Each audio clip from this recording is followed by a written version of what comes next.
चलिए, ये लेक्चर इसलिए इम्पोर्टेंट है क्योंकि ये लेक्चर आपके बुक से है ही नहीं। ये लेक्चर इसलिए इम्पोर्टेंट है क्योंकि हम लोग अभी से लेकर के आपके क्लास 10th में जो बोर्ड एग्जाम आपका होगा उसका पूरा रोड मैप मैं आपको समझा दूंगा। उस रोड मैप से रिलेटेड आपको अब कैसे पेपर पैटर्न के हिसाब से सवालों को करना होगा उसके बारे में पूरा डिटेल आपको समझाया जाएगा। ठीक, ये आपका क्लास 10th का पेपर पैटर्न है। किसका? लेकिन अब ये बन गया किसका पेपर पैटर्न? 9th का। यानी कि इससे एक चीज क्लियर हो जाता है कि 9th और 10th का जो पेपर पैटर्न होगा वो बिल्कुल सेम होगा। अब कैसे होगा समझिए बहुत ध्यान से, आपको प्रैक्टिकली भी दिखा देंगे और लिटरली भी समझा देंगे। सबसे पहले तो जो पेपर आपको हाफ ईयरली में मिलेगा या फिर प्री बोर्ड्स में आपको मिलेगा या फिर अभी आने वाले फाइनल में मिलेगा और जो आपको बोर्ड में मिलेगा, वो सारे पेपर्स का यही पैटर्न होगा जिसमें वो पेपर 3 सेक्शंस में बटा हुआ है, सेक्शन ए, सेक्शन बी और सेक्शन सी। पेपर 80 नंबर का होगा जिसमें सेक्शन ए जो है वो 20 नंबर का, सेक्शन बी 20 नंबर का और सेक्शन सी 40 नंबर का। सही। अब आते हैं कैसे ये बांटा गया है। तो देखिए, सबसे पहले सेक्शन ए में लिखा गया है रीडिंग स्किल। रीडिंग स्किल का मतलब होता है कि एग्जामिनर चेक करता है कि आप पढ़ कितना अच्छा लेते हैं। उसके लिए वो आपको 2 पैराग्राफ्स देगा, बड़े बड़े। एक पैराग्राफ देगा और उस पैराग्राफ के ऊपर आपसे लगभग 8 से 10 सवाल पूछेगा और वो 10 सवाल एमसीक्यू के फॉर्म में पूछेगा। ठीक, तो पहले सबसे पहले आपको क्या मिलेगा? 10 नंबर का एक पैराग्राफ मिलेगा। ठीक, अभी आपको मॉडल टेस्ट पेपर निकाल के फोटोकॉपी मेरे पास है, हम आपको हाथ में दे देंगे। आप लोग सब लोग इसको बारी बारी से देख लीजिएगा। इसी पैटर्न पे आपका पेपर बनेगा, लेकिन उससे पहले आप समझ लीजिए 2 पैराग्राफ आएगा, दोनों से 10-10 सवाल रहेंगे और सवाल सारे एमसीक्यू रहेंगे। इसका मतलब ये है कि पहला वाला जो रीडिंग स्किल वाला पार्ट होता है इसकी कोई तैयारी होती ही नहीं है। ठीक है, इसको आप पहले से तैयार करके नहीं जा सकते हैं क्योंकि वो कहीं से भी कुछ भी उठा करके दे सकता है। तो इसकी तैयारी आपको नहीं करनी है, लेकिन एटलीस्ट आपको पढ़ने आना चाहिए। पढ़ करके रीडिंग अपना डेवलप करिए। रोज किताबें पढ़ेंगे तो फिर धीरे धीरे नए नए वर्ड्स की मीनिंग जब जानेंगे तो वो आपको उस एग्जाम में काम जरूर आएगा। दूसरे पार्ट पे आते हैं। दूसरा पार्ट जो है वो 20 नंबर का है जो ग्रामर स्किल वाला है, ग्रामर एंड राइटिंग स्किल। इस ग्रामर और राइटिंग स्किल में आपको 10 फिल इन द ब्लैंक्स पूछे जाएंगे। सबसे पहले क्या पूछे जाएंगे? 10 फिल इन द ब्लैंक्स पूछे जाएंगे। ठीक, टोटल 12 पूछे जाएंगे, लेकिन 12 में से आपको 10 करना रहता है और ये 10 जो है एमसीक्यू के फॉर्म में ही पूछा जाता है, तो इसलिए ये भी आपके लिए आसान हो जाता है। ठीक, अब ये जो है बेसिकली ये ग्रामर के ऊपर ही बेस्ड रहता है, जिसमें कुछ वर्ब पूछेगा, आर्टिकल पूछेगा, टेंसेस पूछेगा, हल्के फुल्के, बहुत जाके डीप नहीं पढ़ना है। उसके बाद ग्रामर और राइटिंग स्किल में दूसरा काम जो पूछेगा वो पूछेगा क्या? लेटर। 2 लेटर दे देगा, उसमें से आपको 1 लिखना रहेगा। कोई बड़ी बात नहीं, आराम से लिख लेंगे। उसके बाद तीसरा जो है वो एनालिटिकल पैराग्राफ पूछता है। वो एनालिटिकल पैराग्राफ का मतलब क्या है कि आपको कोई भी एक केस स्टडी दे देगा, कहीं का एक फोटो खींच करके दे देगा, कहीं का कोई ग्राफ बना करके दे देगा, आपको इस तरह से एक बार ग्राफ बना देगा कि इधर नंबर ऑफ वुमेन्स ले लीजिए और इधर ले लीजिए एजुकेटेड वुमेन्स, और फिर इन दोनों का इस तरीके से ग्राफ बना दिया और पूछेगा कि इस ग्राफ को पढ़िए और इस ग्राफ को पढ़ने के बाद इस ग्राफ को देख करके जो आप समझे हैं उसको 100 शब्दों में लिख दीजिए।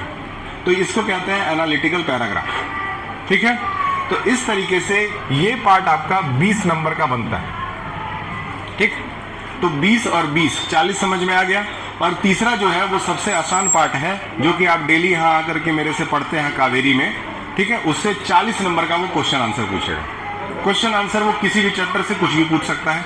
कोई जरूरी नहीं है कि आप जो यहाँ पढ़ रहे हैं वही सेम क्वेश्चन आंसर आए। उस चैप्टर से जरूर आएगा, लेकिन वो सेम नहीं हो सकता है, कुछ भी हो सकता है। लेकिन जो बच्चा चैप्टर पढ़ा है और उसको आंसर्स बना करके लिखने आता है वो आराम से इस पार्ट को कर सकता है। तो इसका सीधा मतलब हो गया कि आपको तैयारी बेसिकली इसकी तो करनी ही नहीं है, इसकी तो कोई तैयारी है नहीं। इसकी तैयारी तो आप डेली करते हैं क्योंकि डेली आप चैप्टर पढ़ रहे हैं, तो आपको मतलब चैप्टर का समझ में आ रहा है। ठीक, बच गया आपका ये वाला पार्ट। तो इस वाले पार्ट को ही हम लोग अच्छे से तैयार करेंगे ग्रामर वाले पोर्शन में। इसके लिए आपको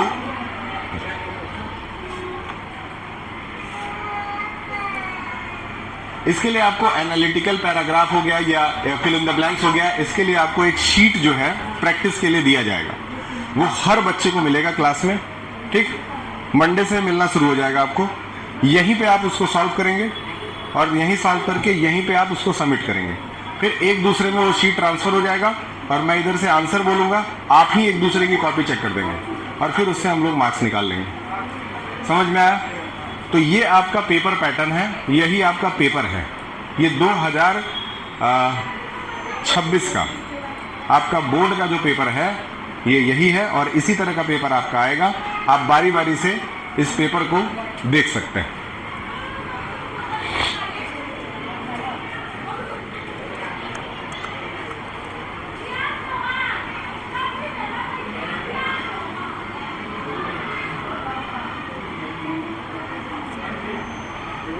उसको पढ़ने की जरूरत नहीं, बस ये देखो पैटर्न क्या है।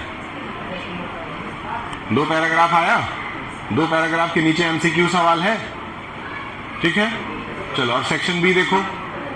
सेक्शन बी देखो, ग्रामर एंड राइटिंग स्किल है। ग्रामर और राइटिंग स्किल में देखो पहले फिल इन द ब्लैंक्स है ना। फिल इन द ब्लैंक्स के बाद देखो रोल लेटर वाले हैं। आगे पलटो, लेटर दिखा। हाँ, फिर आगे देखो वो 2 डायग्राम्स बने नीचे, उन दोनों को देख करके और समझ करके उनमें से किसी एक के ऊपर 120 वर्ड्स लिखने हो जाएगा। अब तीसरे सेक्शन पे आओ। तीसरे सेक्शन में देखो जो भी तुम साल भर में क्वेश्चन आंसर पढ़े हो वो सारा है। अरे तुम्हारा नहीं है, वो 10th का है, तुम्हारे 9th का रहेगा। समझे? कोई दिक्कत? समझ गया ना? इसी तरह का पेपर अब 9th में आएगा तुम लोगों का।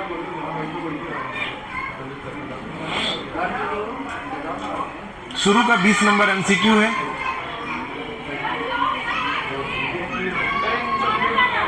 हाँ, नहीं रुक जाइए, 5 मिनट का लाइट आ जाएगी।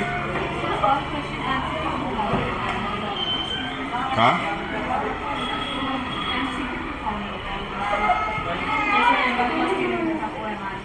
एमसीक्यू के फॉर्म में नहीं होगा सारा, ये एमसीक्यू के फॉर्म में रहेगा।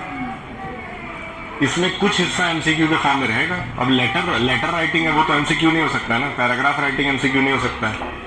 हाँ, लिटरेचर में एक भी एमसीक्यू नहीं रहेगा, सारा आंसर लिखना रहेगा। तो मतलब आपको 20 नंबर का मान के चलिए, क्या रहेगा? एमसीक्यू। 25 मार्क्स के चलिए, 25 नंबर मान के चलिए एमसीक्यू रहेगा। आपके सामने पेपर है, आप देख सकते हैं, सेम पेपर आपका आएगा। क्या है? किसका लैब है? कौन बोला है? बोला कौन है?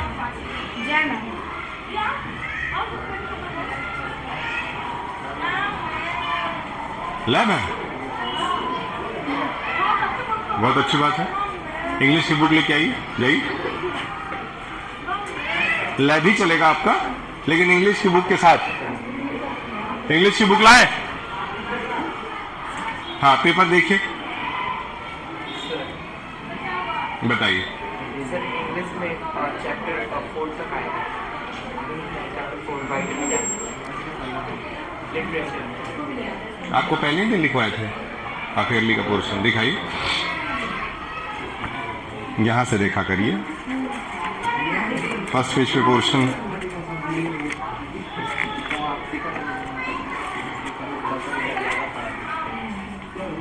हाँ, विटामिन एम जो है यही आपका लास्ट है। 10 अगस्त के पहले आपका पोर्शन कंप्लीट कर देंगे। उसके बाद से डेली आपको हम बुलाएंगे नहीं यहाँ पे। मेरे पास बहुत काम है, वो सारा काम करेंगे। आप लोग अपना रिवीजन करेंगे। बीच बीच में इस तरह के मॉडल टेस्ट पेपर्स को सॉल्व करने के लिए सिर्फ आपको क्लास में बुलाएंगे। पेपर आपने देखा, पेपर देखी, समझ में आ गया। टोटल 80 नंबर का पेपर है, 3 सेक्शन से बटा हुआ है। शुरू का 20 नंबर देखिए, एमसीक्यू ही मिलेगा।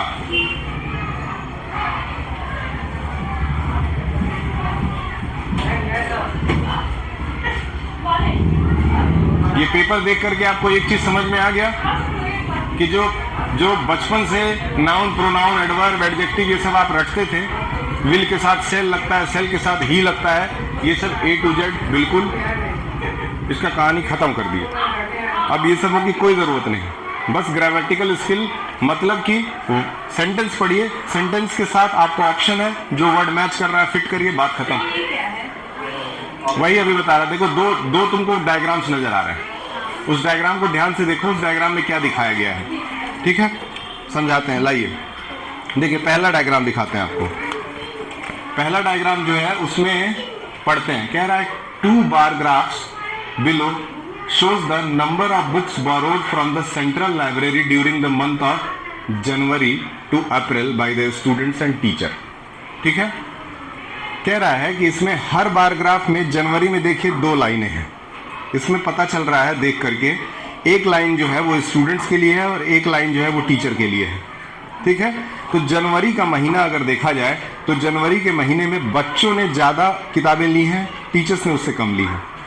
ठीक, फिर अगले फरवरी में आते हैं तो बच्चों ने बहुत ज़्यादा किताबें ली हैं टीचर्स के कंपैरिजन में, अगले महीने में और ज़्यादा, फिर और ज़्यादा, और लास्ट महीने में यानी अप्रैल के बाद का तो कुछ दिया नहीं है। तो इसको आप देख करके आपको आइडिया क्या लगता है? इसको देख करके आइडिया ये लगा, जहाँ तक हमको समझ में आया, कि सेंट्रल लाइब्रेरी से बच्चे और टीचर्स दोनों किताबें लेकर के पढ़ सकते हैं। पहली चीज़ जो हमको समझ में आ रही है, ठीक, हर महीने, और ये 4 महीने का हिसाब किताब है, और इस हर महीने में मुझे एक चीज़ नज़र आया कि हर महीने में टीचर्स के कंपैरिजन में बच्चे ज़्यादा किताबें पढ़ रहे हैं। सही है, लेकिन मुझे ये भी समझ में आया कि टीचर्स भी सेंट्रल लाइब्रेरी से किताबें ले जा करके पढ़ते हैं। समझ में आया? तो टीचर्स भी पढ़ रहे हैं, बच्चे पढ़ रहे हैं। कंपैरेटिवली देखा जाए तो बच्चे थोड़ा सा ज़्यादा ले जा करके पढ़ रहे हैं। क्यों ज़्यादा पढ़ रहे होंगे बच्चे? क्योंकि उनके रिक्वायरमेंट्स थोड़े ज़्यादा होंगे, उनको नोट्स बनाना रहता होगा, क्लास में उनके लेक्चर चलता होगा तो उनसे ग्रुप डिस्कशन होता होगा। तो इस तरीके से जो भी आपको इस पैराग्राफ को, इस ग्राफ को देख करके समझ में आता है, उसको आपको इसमें लिख देना है। कितने वर्ड्स में लिख देना है ये भी बता देते हैं, 120 वर्ड्स में। अगला ग्राफ देखिए, अगला ग्राफ पढ़ते हैं। लिखा है स्टडी द पाई चार्ट, ये एक पाई चार्ट दिया हुआ है, मैथ्स में बताया जाता है। उसमें लिखा हुआ है below which shows the teenager spend there free time in the city. Teenagers मतलब 13 से लेकर के 19 तक एज के जितने भी बच्चे हैं वो फ्री टाइम में क्या करना पसंद करते हैं। देखिए लिखा हुआ है 40% सोशल मीडिया चलाते हैं, 15% लोग किताब पढ़ना पसंद करते हैं, 20% टीवी देखना पसंद करते हैं, और 25% लोग स्पोर्ट्स खेलना पसंद करते हैं। ये चार्ट देखें। अब हमको, अगर हम आपकी जगह रहते तो हम क्या लिखते? हम सबसे पहले लिखते कि इस पैराग्राफ में क्या, इस डायग्राम को देख करके इंफॉर्मेशन क्या क्या मिल रहा है, और उसके बाद हम लिखते कि सबसे ज़्यादा बच्चे जो हैं वो सोशल मीडिया का इस्तेमाल कर रहे हैं, यानी कि सोशल मीडिया का प्रभाव सबसे ज़्यादा बच्चों